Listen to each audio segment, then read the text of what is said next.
warahmatullahi wabarakatuh. Salam sejahtera untuk kita semua, selalu sehat. Di sesi kedua, saya ingin membahas mengenai hambatan dalam kearsipan elektronik. Seperti kita ketahui, dengan penggunaan sistem kearsipan elektronik memudahkan siapapun yang bekerja untuk mengakses. Selain itu, tampilannya yang sederhana mudah digunakan sehingga mempercepat pekerjaan.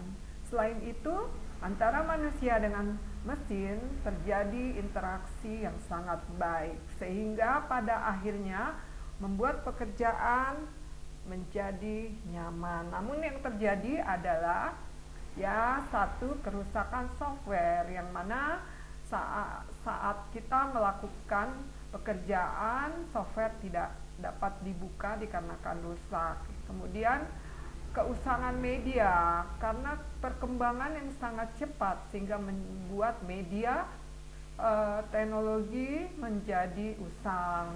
Kemudian pencurian data oleh pihak ketiga yang tidak berwenang dalam menangani data. Kemudian kerusakan sistem integrasi dikarenakan oleh banyaknya pengguna, kemudian sistem integrasi tidak mendukung sehingga kerusakan terjadi. Berikutnya terkait dengan hak cipta, adanya pencurian hak cipta sehingga menimbulkan kasus hukum. Berikutnya adalah bencana alam. Ini adalah hal yang tidak dapat kita sentuh ya, force major. Kemudian virus and malware. Nah, di sini adalah bisa saja virus yang dibuat oleh pihak ketiga untuk menghancurkan software kita. Kemudian kerusakan media. Ini juga akan mengganggu pekerjaan kita. Minimnya pendokumentasian. Nah, karena tidak adanya dokumentasi sehingga mengganggu pekerjaan kita juga. Software usang, sama dengan perkembangan teknologi yang begitu cepat sehingga membuat software menjadi usang. Susah akses data. Nah, ini karena adanya bisa saja software usang sehingga susah untuk mengakses data. Kemudian data terkorup, bisa saja hal ini terjadi karena sistem tersebut atau bisa juga karena human error sehingga data menjadi hilang. Kemudian adanya format migrasi yang rusak sehingga tidak dapat dilakukan perpindahan data. Namun dapat kita klasifikasikan bahwa hambatan dalam kearsipan elektronik itu pada dasarnya ada 4. Satu, masalah konsep arsip. Kemudian yang kedua, masalah lingkungan kerja yang tidak terkontrol. Yang ketiga, masalah pelestarian arsip elektronik. Yang keempat, masalah perubahan peran dan tanggung jawab dan peran baru bagi pengelola arsip. Baik, kita akan bahas 4 hal ini lebih mendalam. Yang pertama adalah masalah konsep arsip. Nah, konsep arsip ini berkaitan dengan konten, yaitu isi arsip, kemudian konteks, yaitu teknologi, lingkungan teknologi, baik lingkungan teknologi arsip maupun lingkungan teknologi pengelolaan arsip. Kemudian yang ketiga, struktur, yaitu peraturan tentang format arsip. Nah, seperti kita ketahui, banyak kasus arsip elektronik itu diantaranya adalah arsip elektronik dimanipulasi atau dimodifikasi, dirubah oleh pihak ketiga untuk kepentingan pribadi. Oleh karena itu dilakukan proses standar pengelolaan arsip yang baik sehingga arsip terjaga keasliannya atau otentisitasnya, arsip dapat dipercaya atau reliabilitas, dan arsip dapat diakses atau aksesibilitas. Kemudian yang kedua adalah masalah lingkungan kerja yang tidak terkontrol atau pengguna akhir tidak tertib. Sehingga apa yang terjadi?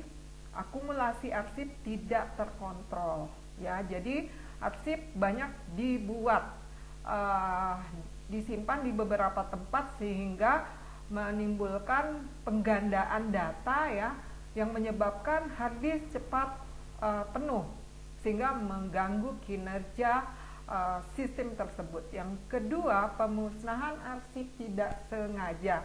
Mungkin pemusnahan arsip dapat dilakukan dengan secara manual ataupun dengan menggunakan aplikasi, baik itu aplikasi bawaan ataupun aplikasi yang kita download atau kita unduh.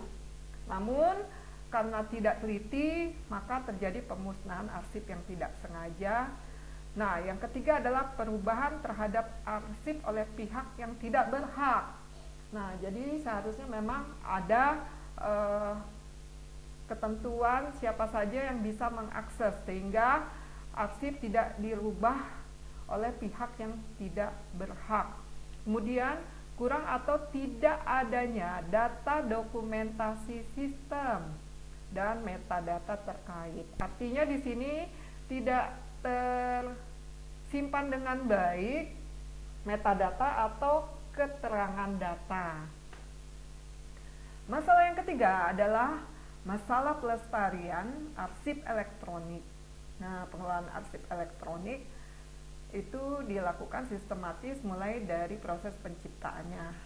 Jadi, mulai dari penciptaan sudah dilakukan sedemikian rupa ya sampai ke penyimpanan sehingga masalah pelestarian arsip elektronik ini dapat terjaga. Yang keempat adalah masalah perubahan peran dan tanggung jawab dan peran baru bagi pengelola arsip. Nah, di sini jadi di dalam organisasi, baik itu instansi pemerintah atau instansi atau swasta, organisasi swasta, biasanya pengelolaan arsip ini dibagi dua, yaitu ketika penciptaan adanya di peran individu, kemudian di saat penyimpanan, pemusnahan, penyusutan, begitu itu di lingkup lembaga kearsipan.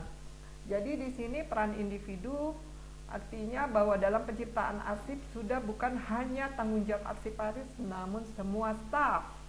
Dan kemudian untuk peran lembaga kearsipan sendiri, penciptaan dan pemeliharaan arsip elektronik merupakan tanggung jawab unit kerja juga lembaga kearsipan, dan ini juga tergantung kepada kebijakan organisasi.